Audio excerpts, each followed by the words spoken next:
কলকাতা। কলকাতার এত প্রতিযোগিতা, এত আলো, এত গতি, এসব ছেড়ে দু চাকায় প্যাডেল করে কিছু ছেলে মেয়ে, যুবক যুবতী, বৃদ্ধ বৃদ্ধা শহরতলির কিছু খাল দেখতে বেরিয়েছেন। তাগিদ একটাই, কেমন আছে শহরের বাস্তুতন্ত্রের আধার এই খালগুলি।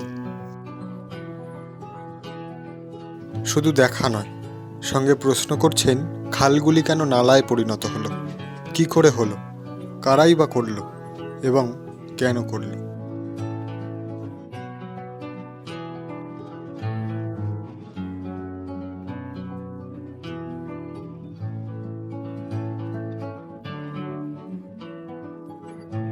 সব পরিযায়ী পাখিরা প্রত্যেক শীতে, মানে এই অঞ্চলে সবচেয়ে বেশি পরিযায়ী পাখি।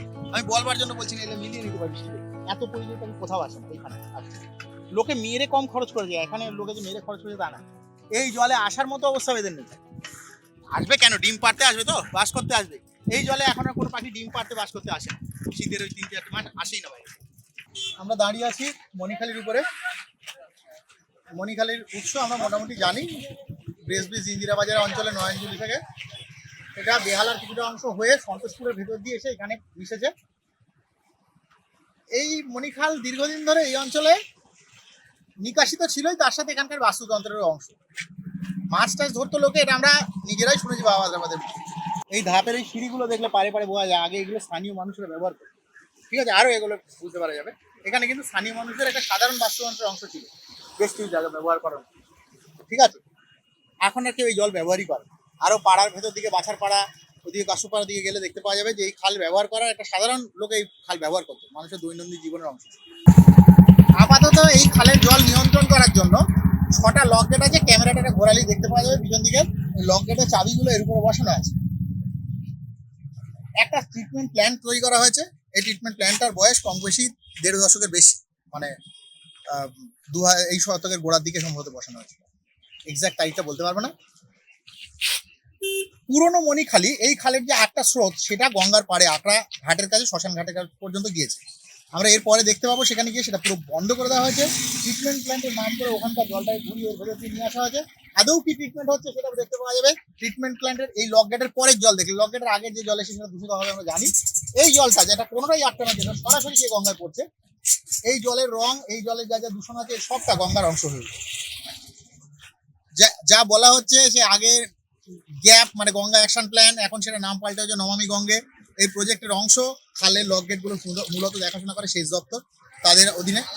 তারা আদৌ কি করছে না করছে তা পরিষ্কার। এদের কাজকর্ম, এই জলের রং আর এইসব দেখলে বোঝা যাচ্ছে কি বিপুল পরিমাণ পয়সা করি যে কোনো সরকারের কাছে নয়ছয় হচ্ছে, কাজের কাজ কিচ্ছু হচ্ছে না। কিছু হোক না হোক ভাই, মন্দির একখানা হয়েছে, একটা দেখার মতো মন্দির করেছে, সেখানে শুটিং হয়, কাজের কাজ কিচ্ছু হয়। হ্যাঁ, এইটা যদি এই মন্দির বানানো যদি সেচ দপ্তরের দায়িত্ব হয় আর মন্দির রক্ষণাবেক্ষণ হয়, তাহলে সেচের যা হয় তাই হচ্ছে। এইটা দেখতে পাচ্ছিস, ভালো করে খেয়াল কর। এইটা কিন্তু ইয়ে নয়, একটা আশ্চর্য জিনিস। এই জিনিসটা এনএস ডক, মানে নেতাজি সুভাষ ডক থেকে হলদিয়া পর্যন্ত এরকম জিনিস 4 জায়গায় আছে। এটা তার একটা নাম হচ্ছে সিমাফোর। সিমাফোর বেসিক্যালি যখন জাহাজে মেরিন রেডিও অফিসার আসেনি, এটা সিগন্যালিং এর কাজ করতো।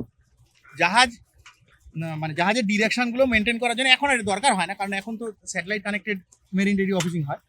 তখন কোনো একটা সময় যখন এই ইয়েগুলোকে, জাহাজ চলাফেরার রাস্তায়, মানে তাদের ডিরেকশন হেডার অ্যাডজাস্ট করা, নদী তো পুরো সোজা নাই, হেডার অ্যাডজাস্ট করা, ডিরেকশন পয়েন্ট বোঝা, এই সব কিছুর জন্য এই সিমাফোরগুলো কাজ করতো। এরকম 4 জায়গায় আছে। এখানে একটা আছে, একটা এনএস ডক, মায়াপুর মানে বিল্লাপুর ঘাট। বিল্লাপুর ঘাটে একটা আছে, হলদিয়াতে আছে, একটা এনএস ডকে আছে। এনএস ডক মানে নেতাজি সুভাষ ডক 2 নম্বর ডক, চারটে, তার মধ্যে এইটা। মানে এটা একটা ইম্পর্টেন্ট পয়েন্ট ইয়ের, মানে পিটিআই, পোর্ট ট্রাস্ট অফ ইন্ডিয়ার একটা ইম্পর্টেন্ট পয়েন্ট। কিছু মেনটেন নেই, শুধু আছে যেটা মেনটেন্যান্স, ওটা কি ভালো করে ঘুরিয়ে দেখে না যে নাম গান করার মতো ভালো ব্যবস্থা করে। মন্দির হোক, মন্দির হতে ক্ষতি নেই, কিন্তু বাকিগুলো হোক আর কি, সেটা বলছি। আমরা বর্তমানে যেখানে দাঁড়িয়ে আছি সেটা সামনে গঙ্গা, এবং গঙ্গাতে এসে এই পিছনের এখন কংক্রিটের অংশটা আমরা দেখতে পাচ্ছি, কিন্তু এটা আসলে পুরানো মণিখালী খাল। যে খালটা মহেশতলার একটা বড় অংশের শুধু নিকাশি ব্যবস্থা নয়, বড় অংশের বাস্তুতন্ত্রকে মেনটেন করতো। এবং আজকের দিনে সেই চীনের হোয়াংহো নদীর দুঃখের মতো আমাদেরকে এটা দেখিয়ে দেওয়া হয়েছে যে খালগুলো বর্তমানে আমাদের দিনে দুঃখ দাঁড়িয়েছে। তার কারণ নাকি এই খালগুলোতে অনেক বেশি বজ্র পড়ে মশামাছির চাষ হচ্ছে, এই খালের জন্য রোগভোগ ছড়াচ্ছে, কিন্তু সেটার গোড়ার কারণে না প্রশাসন না মানুষ, দুটোতে কেউই ঢুকতে চাইছে না যে এর রাসায়নিক দূষণ, এই রাসায়নিক দূষণটার ফলে যে আজকের এর অবস্থা, এবং সেইটাকে কারণ দেখিয়ে এর সচলতাকে বন্ধ করে পুরো একদম স্তব্ধ করে দেওয়া হয়েছে। না হলে মহেশতলা অঞ্চলে ছোট বড় মিলিয়ে প্রায় 7খানা খাল মহেশতলা অঞ্চলকে ঘিরে থাকে, যে কারণে অন্তত এই অঞ্চলে তো জলে ডোবার কথাই নয়। পুরানো বাপদাদুদের কাছে শোনা, মানে 76-এর বন্যা যে সময় হয়েছিল সেই সময়ও যখন বড় বড় অংশ ডুবে গেছে, সেই সময়ও কিন্তু মহেশতলা অঞ্চলের বেশ কিছু অংশ উঁচুতে ছিল, মানে খাড়া ছিল। কারণ তার একটা বড় কারণ হচ্ছে এই 7খানা মানে খালের সঙ্গে নদীর বড় যোগাযোগ। কিন্তু আজকে আমরা বর্তমানে পরিষ্কার দেখতেই পাচ্ছি একদম সরাসরি বন্ধ করে দেওয়া হয়েছে। তো আমরা এইগুলোকে দেখতেই আজকে বার হয়েছি যে আমাদের খালগুলো কেমন আছে এবং তার কি প্রয়োজন এবং তাকে আমাদের কাছে কিভাবে প্রেজেন্টেশন দেওয়া হচ্ছে সেটা দেখতে, এবং আমরা যতটা দেখতে পাবো সেটা বাকিদেরকে জানাতে। এইখান থেকে আমরা আপাতত দেখতে পেতে পারি যে নদী পাড়ে জমি দখল করে নিয়ে, সরাসরি লুট করে নিয়ে কিভাবে কর্পোরেটরা বিস্তার করেছে। নদীটাকে দেখার পুরো অপশন বন্ধ করে দিই, চোখে দেখার অপশন বন্ধ করে দিই। ব্যবহার মানে এইটা নদী পার থেকে কত দূরে হচ্ছে এটা নদী পাড় থেকে মোটামুটি একদম পার থেকে আরম্ভ করে প্রায় 500 মিটার, 400-500 মিটার জুড়ে পুরোটা আছে নদীর, যেটা হাউর ছিল যে অংশটা। তাই ওখানে তো মানে লিগালি তো করতে পারে না কিছু। না, এইখানে তো রাষ্ট্র এবং পুঁজির একটা ভালো সমন্বয় করে ওরা কোনোভাবে তো ব্যবস্থাটা আদায় করেছে। এই কারণে এই পুরো নিয়ন্ত্রণটা না রাজ্য সরকার নিজের বলতে পারে, না কেন্দ্র সরকার। অ্যাকচুয়ালি কেন্দ্র সরকারই দাবি করার কথা, রাজ্য সরকারের দেখাশোনা করার কথা, কারণ এটা পুরোটাই কেপিটি বা এখন বর্তমানে শ্যামাপ্রসাদ পোর্টাস, আগে কলকাতা পোর্টাস, এটা পুরোটা পোর্টের এই।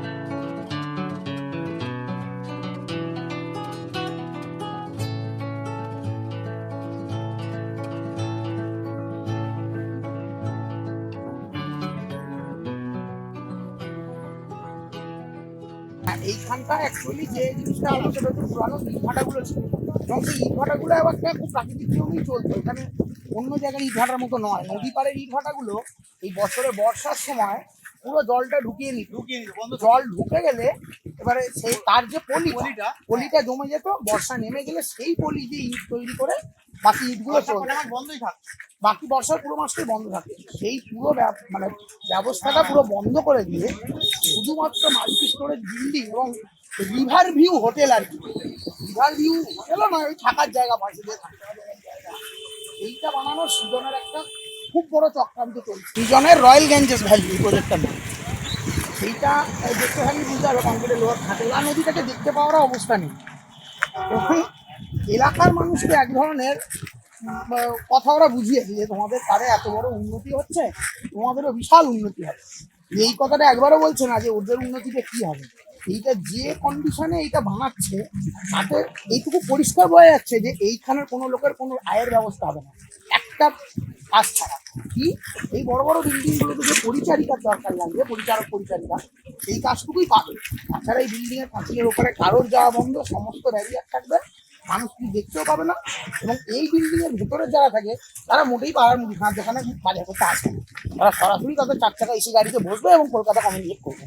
এছাড়াও এর ভেতরে নিজস্ব স্কুল, নিজস্ব দোকান, নিজস্ব মাল্টিপ্লেক্স সব ব্যবস্থা নিতে যাচ্ছে, এবং বাইরের লোকের যে কি উন্নতি হবে সেটা বোঝা খুব মুশকিল। আমরা এখন দাঁড়িয়ে আছি নঙ্গি আর বজবজের মাঝখানে, বাঁধের উপর দিকে রাস্তাটা গেছে, তাতে যে জায়গাটা আছে এই জায়গাটা জুট মিল অঞ্চলের কাছাকাছি, ক্যালিডোনিয়ান আর সামনে ক্যালিডোনিয়ান চেয়ে পুরো বড় জুট মিল পড়বে। জুট মিলগুলোর অবস্থা আপাতত রুগ্ন, মৃতপ্রায়, কোনো রকমে চলে, ঠিকা শ্রমিক দিয়েই মূলত।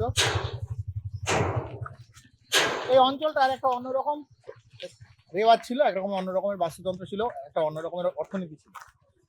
এখানে যারা বসবাস করতো তারা এই খালটার উপর শুধু নির্ভর ছিল না, এই নদীটা, এই খালটা, এই জুট মিলগুলো, এখানকার বাস করা মানুষ যারা মিলে কাজ করে না, সেই সব মানুষদের জীবনযাত্রা একরকমভাবে মিলেমিশে থাকছে।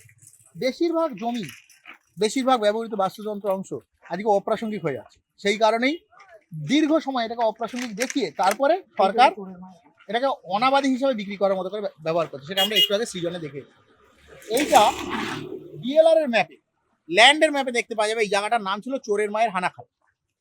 এই নামগুলো এসছে তার নিজস্ব সংস্কৃতি থেকে, বহু পুরনো নাম। চোরের মায়ের হানাখাল নামে এই জলটা ছিল। এগুলো যে খাল, এবং খালগুলো মূলত ব্যবহার করা হতো মানে ডিএলআর এর ম্যাপ, মানে পিডাব্লিউডির ইয়েতে থাকে, অধিগ্রহণে থাকে, যেখানে খালগুলো গঙ্গায় মিশছে সেই জায়গাটা, খালটা যেখানে গঙ্গায় মিশে সবকটা খাল, সেই জায়গাটা মূলত দেখাশোনা করে সেচ দপ্তর। এই মোহনাগুলো দেখাশোনা করে মূলত সেচ দপ্তর। একে মোহনা যদি আমরা বলি, যেখানে খালগুলো গঙ্গায় মূল স্রোতের সাথে মিশছে। এরকম যতগুলো খাল আছে সবকটার মুখগুলো দেখাশোনা করে সেচ দপ্তর। সেচ দপ্তরের দেখাশোনা একটা করে লক গেট আছে।